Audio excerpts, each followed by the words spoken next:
Commander Hunwoo Park stood in the observation deck of the orbital station, watching Earth rotate slowly beneath him. The blue planet looked peaceful from up here, but peace was about to shatter. The holographic display in front of him flickered with the faces of alien council members, and none of them looked friendly. "The vote is final," said the Krelvan representative. His scaled face twisted in what might have been a smile. "Humanity's protected status is revoked. The Sol system is now classified as disputed territory. You have 72 hours to evacuate." Hyunwoo felt his hands curl into fists. 20 years. 20 years of friendship, of trade, of sharing everything Earth had to offer. And this was how the Galactic Council repaid them. "You can't do this," he said, keeping his voice steady. "We have treaties. Legal agreements that protect Earth and all human colonies." The alien laughed, a harsh sound that made Hyunwoo's skin crawl. "Treaties can be rewritten. Laws can be changed. Your species is young and weak. You should be grateful we're giving you time to leave." The transmission ended, leaving Hyunwoo staring at empty space. He immediately opened a secure channel to Earth. President Dae Jung-yoon answered within seconds, his face grim. "I saw the transmission," the president said. "How bad is it?" "As bad as it gets. The Krelvan Empire has already positioned warships at the edge of our system. They're waiting for the deadline to pass." Down on Earth, in the capital city of Seoul, Admiral Sun Hee Choi gathered her top officers. The conference room was packed with worried faces. Everyone knew what was coming. Everyone understood they were outgunned and outnumbered. "We have 50 warships," Sun Hee said, pulling up tactical displays. "The Krelvan Empire is bringing at least 300, and if the other council species join them, we're looking at thousands." Captain Tae-hoon Kim, one of the youngest fleet commanders, raised his hand. "Admiral, I've been reviewing the communications we intercepted last month. There's something you all need to see." He activated his datapad, and encrypted messages filled the screens around the room. "I had our best cryptographers working on these for weeks. We finally cracked them yesterday." The messages painted a disturbing picture. The Galactic Council hadn't just voted to revoke Earth's protection. They had planned it from the beginning. Every treaty humanity signed had been a lie. Every promise of friendship had been a deception. The Council wanted Earth's resources, its unique biosphere, and its strategic location. They had been playing humanity for fools. "They've been planning this for 15 years, Tae-hoon said quietly. "Since the day we joined the Council." The room fell silent. Then someone slammed their fist on the table. "Those lying bastards," muttered General Seo Jinbei. "We trusted them. We shared our technology, our medicine, our culture. We sent our children to study on their worlds." Ambassador Yujin Kang had been one of those children. She had spent 5 years at the Council Academy, learning alien languages and customs. She had believed in galactic unity, in the dream of peaceful coexistence. Now, sitting in her apartment on Earth, she stared at news reports showing Krelvan warships massing in space. Her hands shook as she prepared tea, an old habit that usually calmed her nerves. It wasn't working today. Her communication device buzzed. It was her old mentor, Ji-won Lee, the diplomat who had negotiated Earth's entry into the Galactic Council 2 decades ago. "I'm sorry," Ji-won said when Yu-jin answered. His voice sounded old and tired. "I thought I was doing the right thing. I thought they were sincere." "It's not your fault," Yu-jin replied, though part of her wondered if that was true. "You couldn't have known. I should have been more careful, more suspicious. I wanted so badly to believe that we weren't alone in the universe, that we had found friends among the stars." He paused. "What will we do now?" That was the question everyone was asking. In government buildings across Earth, leaders debated their options. Some wanted to negotiate to find a peaceful solution. Others called for immediate military action. And a few suggested something that seemed impossible: surrender. Councillor Hye-rin stood before the United Earth Assembly, her voice passionate. "We cannot win a war against the entire Galactic Council. We should evacuate those who want to leave and negotiate the best terms we can for those who stay. Fighting will only lead to extinction."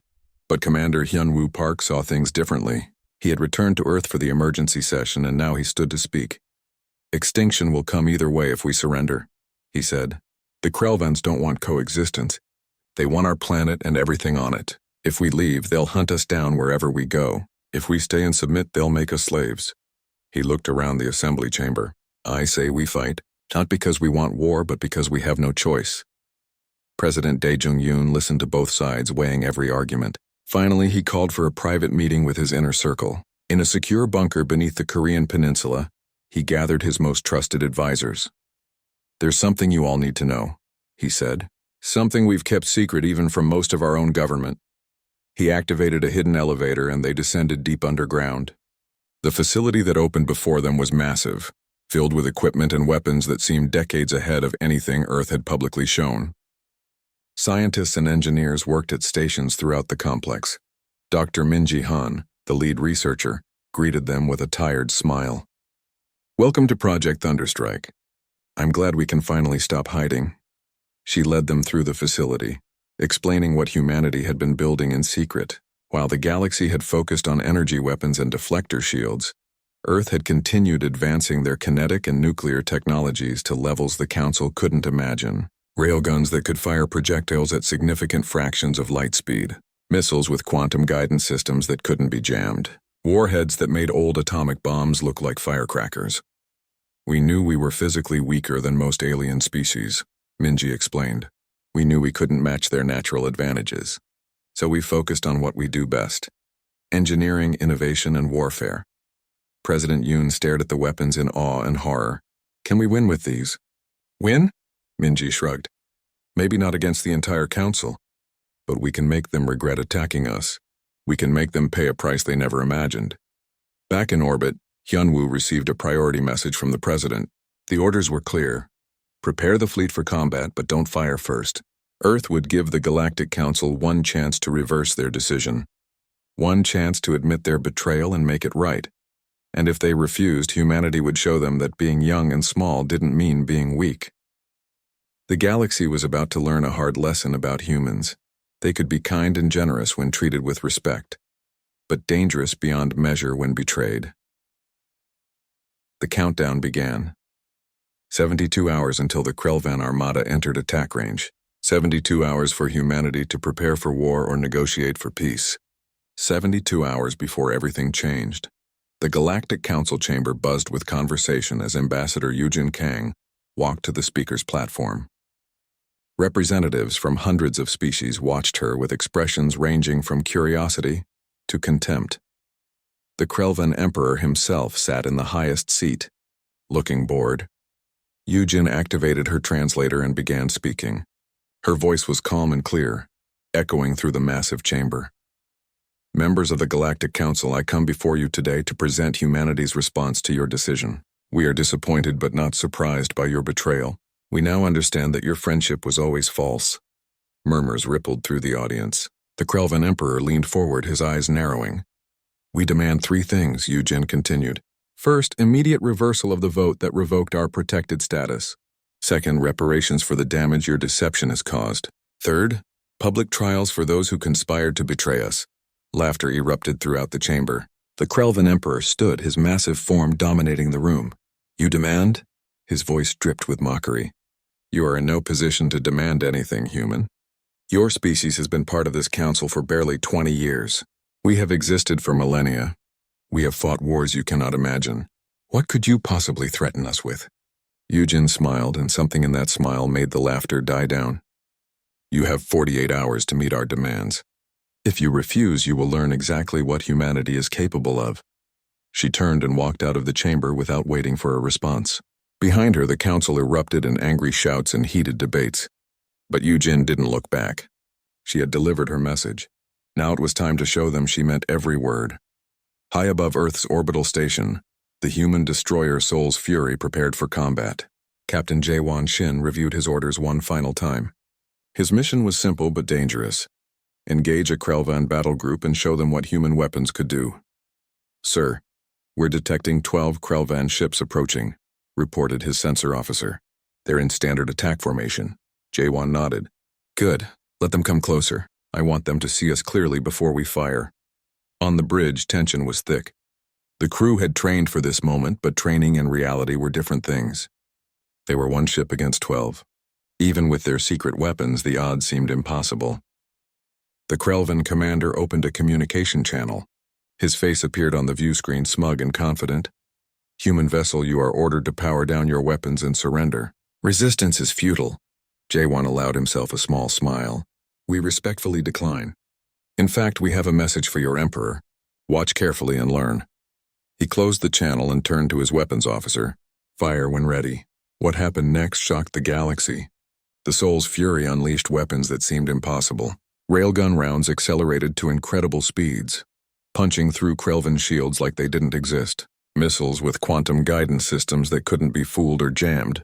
Electronic warfare attacks that shut down enemy systems faster than their crews could react. The first Krelvan ship exploded within seconds. Then the second. The third tried to flee, but a railgun round caught it midway through turning. The fourth managed to fire its weapons, but the Soul's Fury's point defense system destroyed every incoming projectile. In 8 minutes, it was over. 12 Krelvan warships drifted in space, disabled or destroyed. The Soul's Fury had sustained only minor hull damage from debris. Captain Jaewon Shin broadcast a simple message to all nearby vessels. This is humanity's answer. We are done being your victims. Back on Earth, in a secret facility beneath Seoul, engineer Sang-Woo Kwon monitored the battle through quantum-linked sensors.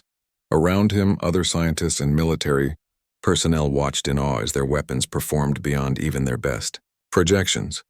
It worked, breathed physicist Yoon-ji Park. Everything worked perfectly. Sang-Woo nodded, but his expression remained serious. This was just a test. The real challenge comes next. He was right. Across the galaxy, every species with access to communication networks had watched the battle. A human hacker named Bo-Ra Nam had infiltrated the Council's systems weeks ago, ensuring that every screen in every Council building would broadcast the engagement. She sat at her terminal now, watching data flow across her monitors. Messages flooded the networks. Fear, confusion, panic. They're scared, she reported to her commander. Good, they should be. But not everyone was panicking. In the depths of space, 300 Krelvan warships gathered under the command of Emperor Krathnor himself. He stared at replays of the battle, his blood boiling with rage. How? He demanded of his advisors. How did those primitives destroy our ship so easily? His chief scientist, a nervous creature named Velkoth, pulled up technical analyses. Their weapons use principles we abandoned centuries ago, my Emperor. Kinetic projectiles, nuclear warheads, physical explosives. We designed our shields to stop energy weapons. These older technologies pass through our defenses, then adapt. Strengthen the shields. It will take months, possibly years. The humans have refined these ancient weapons to levels we never imagined possible. They've turned obsolete technology into something devastating. Emperor Krathnor slammed his fist on the command console. I will not be humiliated by these upstart mammals. The full armada advances immediately. We will crush Earth and make an example of humanity that will be remembered for eternity. On Earth, President Dae Jung-yoon received intelligence reports about the Krelvan mobilization. He called another emergency meeting, this time including Admiral Sun Hee Choi and the rest of Earth's military command. 300 ships, Sun Hee said grimly, more than 6 times what we destroyed today. Even with our advantages, that's a significant force. General Seo Jin-bae studied tactical projections. We can hurt them badly, maybe even win, but our casualties will be severe. Then we make sure they understand the cost before they attack, the president said. He turned to his intelligence director, Kyung-Soo Lee. What's the mood in the council? Divided, Kyung-Soo reported. Some species are terrified and calling for immediate negotiations. Others are doubling down, saying humanity must be destroyed before we become an even bigger threat. The council is fracturing. Good, we exploit that division. President Yoon looked at Ambassador Yoo-jin Kang. Can you identify which species might be willing to negotiate separately? Yoo-jin pulled up diplomatic profiles. The Serenthi voted against revoking our protection. They're pacifists who opposed this from the start. The Vox are merchants who only care about profit. If we can show them that trading with us is more valuable than conquering us, they might switch sides. Make it happen. Offer them whatever we need to. Technology sharing, trade agreements, mutual defense pacts. Turn their unity into chaos. While diplomats worked their channels, humanity's military prepared for the worst. In secret shipyards hidden throughout the solar system, the remainder of Earth's fleet underwent rapid upgrades. New weapons were installed. Armor was reinforced. Coordination systems were linked through quantum networks that couldn't be intercepted or jammed. And in the deepest parts of the ocean, in bunkers buried beneath mountains, in facilities hidden on the Moon and Mars, humanity prepared weapons that the galaxy would never see coming. Project Phoenix, led by physicist Yoon-Ji Park, had cracked the secrets of quantum entanglement communication. Every human ship, every soldier, every weapon could now coordinate perfectly in real time across any distance.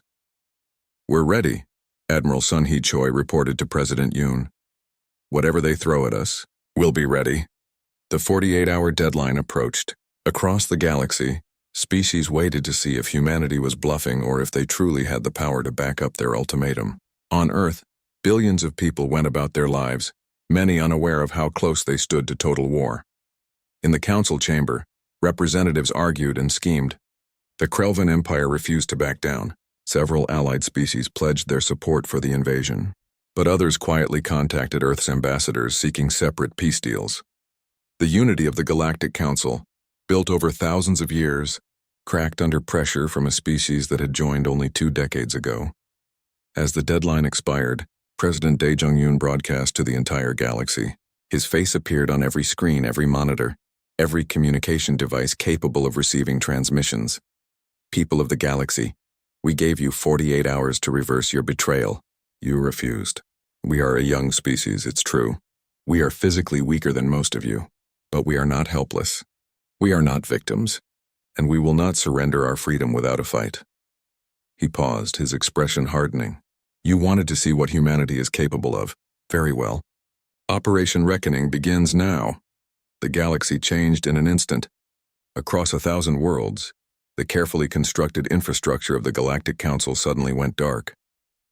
Communication networks failed. Trade routes closed. Military installations found their defense systems mysteriously offline. And no one understood how it had happened. In the Council headquarters, chaos erupted. Representatives screamed into dead communication devices. Technical staff ran frantically between terminals, trying to restore systems that refused to respond. Chancellor Vorketh of the Krelvan Empire stormed through the halls, demanding answers that no one could provide. "How?" he roared at a cowering technician. "How did they do this?" The technician's voice shook. "We don't know, sir.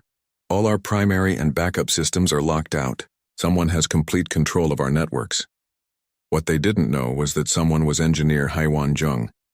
She had spent 15 years working on the Council's quantum communication network, improving it, expanding it, making it more reliable, and during all those years she had quietly installed backdoors in every system, every relay, every hub. Now, sitting at a terminal deep inside Earth's command center, she controlled the galaxy's entire communication infrastructure with a few keystrokes. "They're trying to reroute through secondary systems," she reported calmly. "Shutting them down now."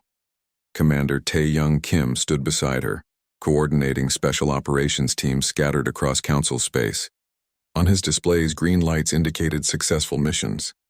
Red lights showed operations still in progress. So far, everything was going according to plan. "Team 7 has secured the Vox Trade Hub," he announced. "Team 12 reports the Serenthi defense grid is offline. Team 3 is engaging Krelvan forces at the Nexus Station." The Nexus Station operation was particularly critical. The massive structure served as the central hub for military coordination throughout the Council. Captain Sungmin Cho led the assault team, 30 of humanity's best soldiers equipped with technology that made them invisible to most alien sensors. They moved through the station like ghosts. Guards collapsed before they knew they were under attack. Security systems never saw them coming. Within 20 minutes, Sungmin's team controlled the station's central computer core. "Package delivered," he reported. "Uploading the virus now." The virus spread through the Council's military network like wildfire. Fleet positions were suddenly unknown. Communication between ships became impossible. Targeting systems returned false data. The mighty Galactic Council military force found itself blind, deaf, and scattered. But Emperor Krathnor's armada was already on its way to Earth, too far out to be affected by the coordinated strikes. 300 warships pushed forward, confident in their overwhelming numbers. The Emperor himself commanded from his flagship, the Devastator, eager to personally witness humanity's destruction. "How long until we reach Earth?" he demanded. 18 hours, my Emperor," replied his navigation officer. "Good. And what of our communications with Council support fleets?" "We've lost contact, sir. The network is down." Krathnor waved a dismissive hand. "No matter. We don't need support. 300 ships are more than enough to destroy one primitive world." He didn't know that every move his fleet made was being tracked by human intelligence. On Earth, Admiral Sun Hee Choi watched holographic displays showing the Krelvan advance. Her own fleet of 50 ships was positioned in defensive orbits around Earth and its moon. "They'll be here soon," she said quietly. General Seojin Bei stood beside her, his face grim. 50 against 300. "Even with our weapons, those are tough odds." "Then we don't fight fair," Sun Hee replied. She opened communication channels to her fleet commanders. "All ships activate stealth systems. Let them come to us." Technology that humans had adapted from submarine warfare made their ships nearly invisible. They didn't actually disappear, but sensor-absorbing hulls and careful power management made them almost impossible to detect until they were very close. The Krelvan fleet would enter the Sol system expecting to find human ships in obvious defensive positions. Instead, they would find apparently empty space. While military forces prepared for battle, President Dai Jung-yoon worked the diplomatic angle. He broadcast messages to every council species, carefully tailored to appeal to their specific interests and fears. To the Serenthi, he emphasized humanity's peaceful intentions and offered cultural exchanges. To the Vox, he promised lucrative trade deals and access to human technology. To smaller species that had always feared the Krelvan Empire, he suggested a new alliance that would protect them from future aggression. Ambassador Eugene Kang personally negotiated with representatives from dozens of species. Some refused to even speak with her. Others listened cautiously. A few expressed genuine interest in abandoning the council's position. "The Drethani are willing to remain neutral," she reported to the president. "The Vox want detailed trade proposals. The Serenthi have already publicly condemned the invasion." "It's not enough," President Yoon said. "We need actual allies, not just neutral parties." "I'm working on it." But most species are too afraid of Krelvan retaliation. They need to see that we can actually win before they'll commit. On the edges of council space far from Earth, another part of humanity's plan unfolded. Coordinator Ji-hoon Choi oversaw 20 secret colonies that had been established over the past 2 decades. These settlements existed on uninhabited worlds that the council had never bothered to survey. They were humanity's backup plan, insurance against extinction. "If Earth falls, you'll carry on," President Yoon had told Ji-hoon years ago. "Build new civilizations, grow strong, and someday return to take back what was stolen from us." Ji-hoon stood on the surface of Colony 7, a world humans had named New Seoul. Around him, a city of 500,000 people lived and worked, completely self-sufficient. Children played in parks, farmers tended crops in massive greenhouses, engineers built factories and power plants. If Earth was destroyed, humanity would survive here. But Ji-hoon desperately hoped it wouldn't come to that. He watched news feeds from Earth, seeing the Krelvan fleets approach, watching the countdown to battle. His hands clenched into fists. All he could do was wait and hope. Back in Earth's orbit, Captain Jae-won Shin prepared the Soul's Fury for another engagement. His ship had become famous after destroying the Krelvan battle group. Now the crew painted kill marks on the hull, one for each enemy ship destroyed. 12 marks. They hoped to add many more soon. "Captain, we're receiving tactical updates from Fleet Command," reported his communications officer. "We're assigned to Battle Group 3. Our position will be behind the moon, waiting to ambush any ships that break through the first defensive line." Jae-won studied the tactical display. Admiral Sun Hee Choi had divided the fleet into 5 battle groups, each positioned to strike from different angles. The Krelvans would expect a simple defensive formation. Instead, they would face a complex trap designed to maximize human advantages while minimizing their own superior numbers. "The Admiral is brilliant," muttered Jae-won's first officer, Lieutenant Daeun Park, "but I hope she's brilliant enough." Hours passed. The Krelvan fleet drew closer. On Earth, billions of people evacuated to underground shelters. Cities fell silent as everyone prepared for the worst. In government bunkers, President Yoon and his advisors watched, displays showing the enemy's approach. "They're entering extreme weapons range," reported Intelligence Director Kyung-soo Lee. "Still, no sign they've detected our ships." "Good," Admiral Sun Hee Choi said from her command ship, the Incheon's pride. "Let them get closer. Let them think they've already won." Emperor Krathnor stood on the bridge of the Devastator, staring at Earth growing larger on his view screens. The blue planet looked so fragile, so defenseless. He smiled, revealing rows of sharp teeth. Scan for human ships, he ordered. I want to know exactly where they are before we attack. His sensor officer worked frantically at his console, then looked up with confusion. Sir, I'm not detecting any ships in orbit. There's nothing here. What? That's impossible. They must be hiding somehow.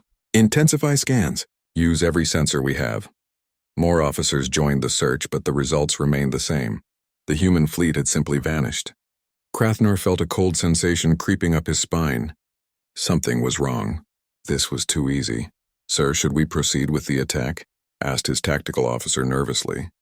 Crathnor hesitated. Every instinct screamed that this was a trap. But backing down now would make him look weak. His species respected strength above all else. If he retreated from an apparently defenseless world, his own people would remove him from power. All ships advance to attack formation, he ordered. Prepare to bombard the planet. The Krelvan armada spread out, preparing to rain destruction on Earth. 300 warships, each carrying enough firepower to level entire continents. They moved into position, weapons charging, targeting systems locked onto cities below. And then suddenly, the empty space around them filled with human warships. 50 ships appeared as if materializing from nowhere, their stealth systems disengaging simultaneously. They weren't in defensive positions. They were already in optimal firing positions surrounding the Krelvan fleet. Admiral Sun He-choi's voice broadcast on all frequencies. Emperor Crathnor, you have one final chance to withdraw. Leave our system now, or we will destroy you. Crathnor's laugh was harsh and bitter. 50 ships against 300? You're insane. Perhaps, Sun He replied. But you'll learn that humans don't bluff. All ships weapons free. Fire at will. The battle began with thunder and lightning. Not the natural kind, but the artificial fury of weapons designed to kill on a scale the universe had rarely seen. Human railguns fired first, launching projectiles at speeds that made them invisible to the naked eye. These weren't simple bullets. They were dense metal slugs precisely engineered, accelerated to significant fractions of light speed. The first Krelvan ship didn't even have time to raise its shields before 3 railgun rounds punched through its hull. The kinetic energy released was devastating. The ship simply came apart, pieces spinning off in all directions. Then another ship exploded, and another Emperor Crathnor watched in horror as his carefully organized formation disintegrated into chaos. Return fire. All ships return fire immediately. The Krelvan fleet unleashed their weapons. Plasma beams, energy torpedoes, laser batteries, all the advanced technology the Council had perfected over millennia. The space between Earth and the attacking fleet lit up like a fireworks display. Surely no ships could survive such concentrated firepower. But the human vessels were already moving. They didn't sit still like traditional warships. Instead, they darted and weaved, using maneuvering thrusters that pushed them to accelerations that would have crushed most alien crews. Humans, it turned out, could endure much higher G-forces than the Council had realized. What seemed impossible to other species was merely uncomfortable for humans. Captain Jae-Won Shin piloted the Soul's Fury through the maelstrom, his fingers dancing across controls. Evasive pattern Delta. Target the cruiser on our port side. His weapons officer, Lieutenant Min Ho Yang, didn't hesitate. Missiles launched from their tubes, streaking toward the Krelvan cruiser.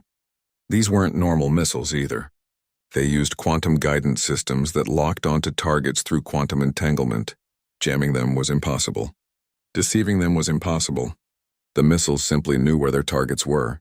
The Krelvan cruiser fired defensive lasers trying to shoot down the incoming missiles. They destroyed 3. The other 12 got through, and the cruiser vanished in a brilliant explosion. Aboard the Incheon's Pride, Admiral Sun He-choi coordinated the entire battle through quantum communication networks. Every ship in her fleet was connected, sharing tactical data in real time. They fought not as individual vessels, but as a single coordinated organism. Battle Group 2, enemy destroyers are trying to flank our position. Intercept and destroy. Battle Group 4, the enemy flagship is moving toward Earth. Cut them off. All groups, watch your ammunition. Make every shot count. The human fleet was outnumbered 6-1, but they had advantages the Krelvans hadn't anticipated. Their weapons were more powerful. Their ships were more maneuverable. Their coordination was perfect, and they were fighting to defend their home, which gave them a determination the enemy couldn't match. General Seo Jin Bei watched the battle from Earth's command center, monitoring ship status displays. The Soul's Fury was taking damage but still fighting. The Inchin's Pride had lost forward shields but maintained weapons. 3 human ships had been destroyed, their crews lost, but the Krelvan fleet was suffering far worse. Enemy casualties are at 47 ships destroyed, 73 disabled, reported a tactical officer. Our forces have lost 3 ships, 6 heavily damaged, 47 to 3. Those were numbers that should have been impossible. But human weapons were designed specifically to counter Council technology. While the Krelvans had focused on energy defenses, humans had perfected kinetic attacks. While aliens relied on long-range sensors, humans had mastered stealth. While the Council fought wars with honor and tradition, humans fought to win by any means necessary. Lieutenant Yu Jin Song sat at her cyber warfare station, fingers flying across holographic keyboards. She was humanity's best hacker, and now she turned her skills against the Krelvan fleet's computer systems. One by one, she infiltrated enemy ships through subtle weaknesses in their networks. "Got one," she muttered, breaking through another firewall. Uploading control virus now. A Krelvan battleship suddenly turned its weapons on its own allies. Its crew tried desperately to regain control, but Yu Jin had locked them out of their own systems. The ship fired, destroying 2 nearby destroyers before Krelvan commanders realized what was happening and destroyed the compromised vessel themselves. "Nice work, Lieutenant," Commander Tae Young Kim said, watching from his position. "How many more can you compromise?" "Working on it, sir.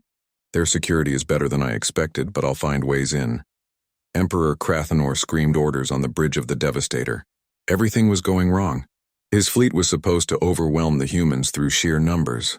Instead, his ships were being systematically destroyed by an enemy that seemed to know exactly where to strike. "How are they coordinating so perfectly?" he demanded. "Jam their communications!" His communications officer looked up helplessly. "We're trying, my Emperor, but they're using some kind of quantum system we can't interfere with. Our jamming has no effect." Another explosion rocked the Devastator as a railgun round grazed their shields. The shield absorbed most of the impact, but alarms blared throughout the ship. "We need to withdraw," urged his tactical officer. "We've lost over 100 ships. At this rate, the entire fleet will be destroyed." "No." Krathnor's pride wouldn't allow retreat. "All ships focus fire on that flagship. If we destroy their commander, they'll fall apart." It was exactly the wrong decision. By focusing on a single target, the Krelvan fleet gave the other human ships free opportunities to attack. Admiral Sun Hee Choi anticipated the move and had already positioned her ship to draw enemy fire while other vessels maneuvered for killing shots. "All power to rear shields," she ordered calmly. "Continue evasive maneuvers. Battle groups 1 and 5, the enemy is exposing their flanks. Hit them hard." The Inchin's Pride shuddered under sustained fire, but its shields held. Meanwhile, 20 human warships attacked the Krelvan fleet's vulnerable sides. Ship after ship exploded or went dark, crippled by damage. Captain Sung Hwa Lee commanded the destroyer Busan's Hammer. His ship had taken significant damage with hull breaches on 3 decks and weapon systems failing. But he refused to retreat. "Sir, we need to fall back for repairs," his first officer pleaded. "Not yet," Sung Hwa growled. "We've still got 1 railgun operational and half our missile tubes. That's enough to kill a few more of these bastards." He targeted a Krelvan carrier that was launching fighter craft. 1 shot from his remaining railgun, and the carrier's launch bay exploded internally, setting off a chain reaction that destroyed the entire ship and most of its fighters. 3 hours into the battle, the tide had turned completely. The Krelvan fleet, which had entered the Sol system confident of victory, was now in full retreat. Of the 300 ships that had attacked, only 90 remained combat effective. The rest were destroyed or so badly damaged they could barely move. Emperor Krathnor stared at his displays in disbelief. How had this happened? How had a primitive species defeated the galaxy's greatest military power? His flagship was heavily damaged, shields failing and multiple hull breaches reported throughout the ship. "My Emperor, we must retreat now," his first officer insisted. "If we stay, we'll be destroyed." For the first time in his life, Krathnor felt true fear. He nodded slowly. "All ships fall back. Retreat to the edge of the system." But Admiral Sun Hee Choi wasn't ready to let them go so easily. "All ships pursuit course. We destroy any ship that can't keep up with their retreat." The human fleet chased the Krelvans, picking off damaged vessels that couldn't maintain formation. By the time the survivors limped out of the Sol system, fewer than 60 Krelvan ships remained. The mighty armada had been shattered. On Earth, celebrations erupted in cities across the planet. People emerged from shelters looking up at the sky where their defenders had won an impossible victory. President Dae Jung-yoon addressed the planet with tears streaming down his face. "We have won," he said simply. "Humanity has proven that we will not be victims. We will not surrender. We will not bow to those who seek to enslave us." But the president knew this was just the beginning. The Krelvan Empire was humiliated, but not destroyed. The Galactic Council was in chaos, but not defeated. There was still much work to do. In the Council headquarters, which had just regained partial communications, representatives watched recordings of the battle in stunned silence. A species they had considered weak and primitive had destroyed the galaxy's most powerful military force. Fear spread through the chamber like a plague. "What do we do now?" someone whispered. No one had an answer. The old order was broken. The rules had changed, and humanity, the youngest species in the Council, had just announced themselves as a power that could not be ignored or dismissed. Admiral Sun-hee Choi stood on the bridge of her battered flagship, looking at Earth through the viewscreen. They had won. The cost had been high, with 5 ships destroyed and hundreds of crew members dead, but Earth was safe. Humanity had survived. She opened a channel to all remaining human ships. "Well done, everyone. You've made history today. You've proven that humans can stand against any threat. Return to base for repairs and rest. You've earned it." As her fleet began returning to dock, Sun-hee allowed herself a small smile. The galaxy had tried to destroy humanity. Instead, they had created a new power that would reshape the entire galactic order. The question now was what humanity would do with that power. 6 months after the Battle of Sol, the galaxy looked very different. The Galactic Council building had been rebuilt, but the council itself had been transformed. Ambassador Eugene Kang walked through halls that once echoed with alien arrogance. Now they whispered with nervous respect. She took her seat at the new council table, not in some distant corner reserved for minor species, but in a position of prominence. Humanity had earned its place through blood and fire. Next to her sat President Dae Jung-yoon, who had come personally to oversee the new order's implementation. "This council will operate differently," President Yoon announced to the assembled representatives. "No more secret votes. No more backroom deals. Every decision will be transparent. Every species will have an equal voice." Some representatives shifted uncomfortably. The old system had allowed powerful species to dominate weaker ones. But no one dared object. Human warships patrolled the space around the council headquarters, a constant reminder of what happened to those who betrayed humanity's trust. The most dramatic change was happening in the Krelvan Empire itself. Emperor Krathnor had been overthrown by his own people, blamed for the catastrophic defeat. In his place, a young Krelvan named Thokmar had risen to leadership. He was different from the old emperor, more thoughtful, less arrogant. Thokmar stood before the council, his voice heavy with shame. "On behalf of my people, I apologize for the crimes of our former government. We were blinded by pride and greed. We will accept whatever punishment the council decides." President Yoon studied the young Krelvan leader for a long moment. Then he spoke words that shocked everyone present. "Humanity does not seek revenge. We seek justice and peace. We will help rebuild the Krelvan worlds damaged in the conflict. In exchange, the Krelvan Empire will pay reparations over the next 50 years, and will reduce its military to defensive forces only." Murmurs of surprise rippled through the chamber.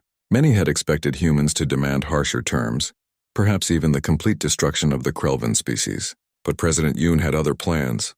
"We were betrayed by people who believed might made right," he continued. "If we respond with cruelty and domination, we become no better than they were. Humanity will lead through example, not through fear." Not everyone on Earth agreed with this approach. Counselor Hai-Rin-Oh, who had once argued for peaceful surrender, now found herself defending the president's mercy against calls for harsher punishment. "They tried to destroy us," one assembly member argued. "They deserve to suffer as we suffered. And if we make them suffer, what does that accomplish?" Hai-Rin responded. "More hatred?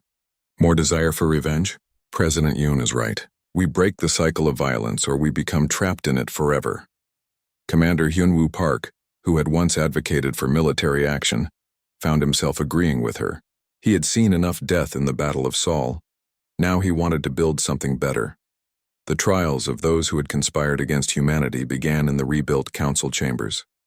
Prosecutor Jaewon Park, a former military officer turned lawyer, presented evidence of the conspiracy. Documents showed how council members had planned humanity's betrayal years in advance. Communications revealed bribes and secret agreements. Testimonies from whistleblowers confirmed the depth of the corruption. Former Chancellor Vorketh sat in the defendant's chair, no longer powerful or intimidating. He looked old and tired as evidence of his crimes piled up. When finally asked to speak in his own defense, he had nothing to say. Guilty on all counts, the judges declared. Vorketh is sentenced to life imprisonment and seizure of all assets. Similar trials convicted dozens of other council members. The galaxy watched as justice was served, not through revenge but through proper legal process. It was a powerful lesson in how civilized societies should operate. While justice proceeded, humanity began sharing its technology with trusted allies. Scientist Min Ji-han established research centers where humans and aliens worked together as equals. The first project focused on agricultural technology that could feed billions. The second worked on medical advances that could extend lifespans across multiple species. "This is what we should have been doing all along," Minji said to her alien colleagues. "Working together, sharing knowledge, helping each other. Not scheming and fighting over resources." A Serenthi researcher named Veltana nodded in agreement. "Your species has taught us much in 6 months. Not just about technology, but about honor and fairness." Teacher Soo-young Kim started cultural exchange programs that brought together young people from dozens of species. Human children played with alien children, learning each other's languages and customs. She watched them laugh together and felt hope for the future. "If we can teach the next generation to see each other as friends instead of enemies," she told her colleagues, "we can prevent this from ever happening again."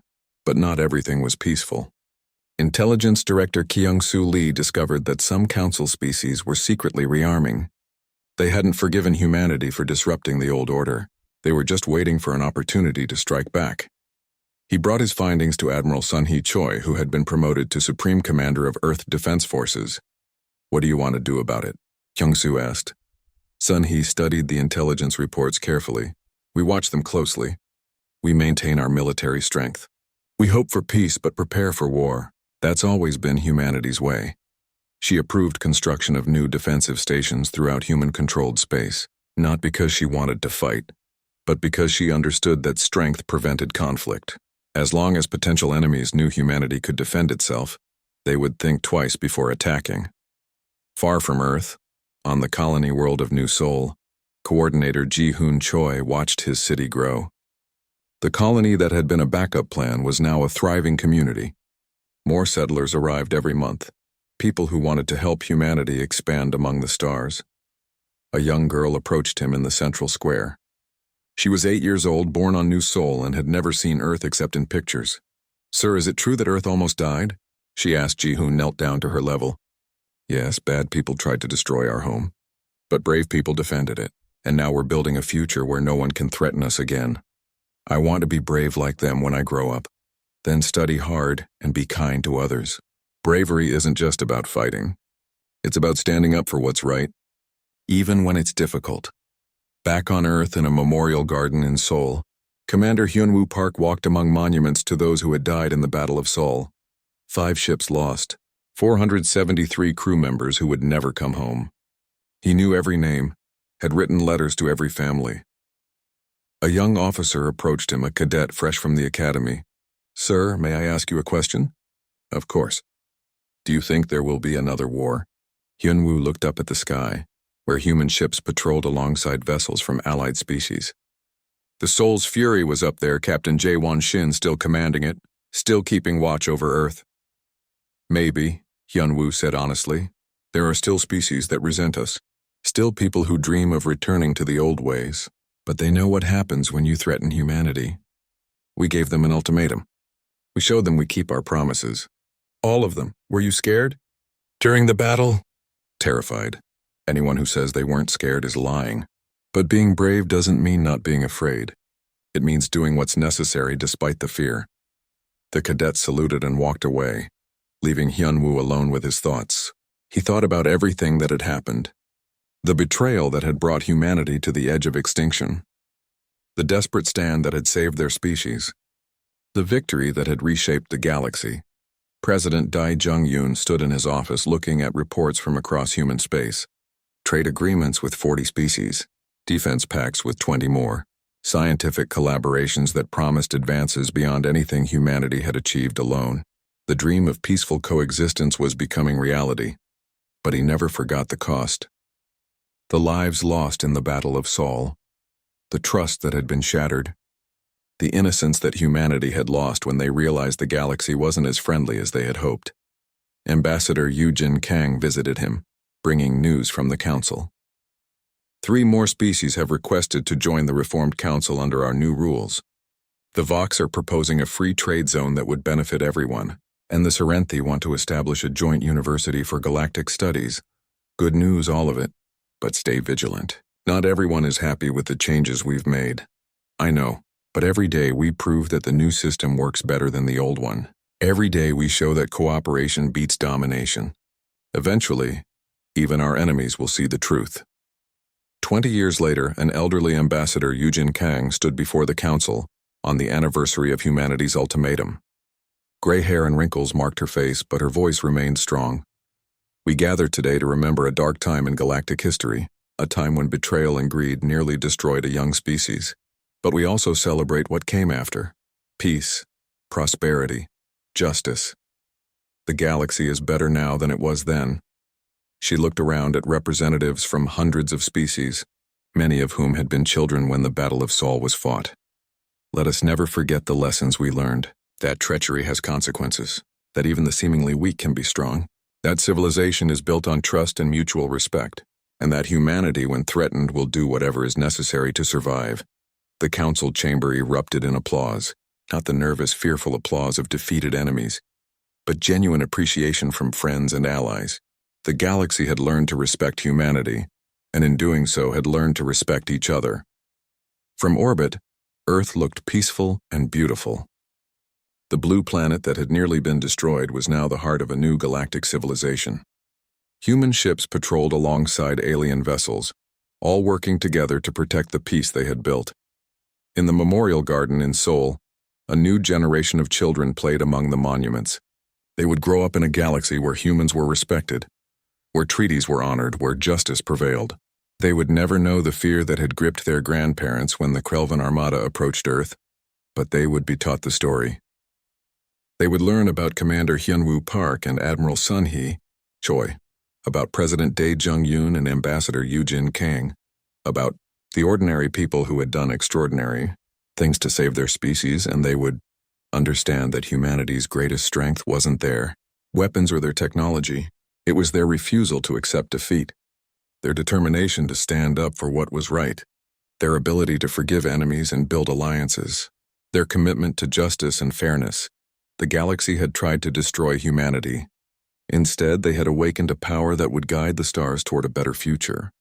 A future built not on domination and fear, but on cooperation and respect. Humanity had issued an ultimatum. The galaxy had learned to listen,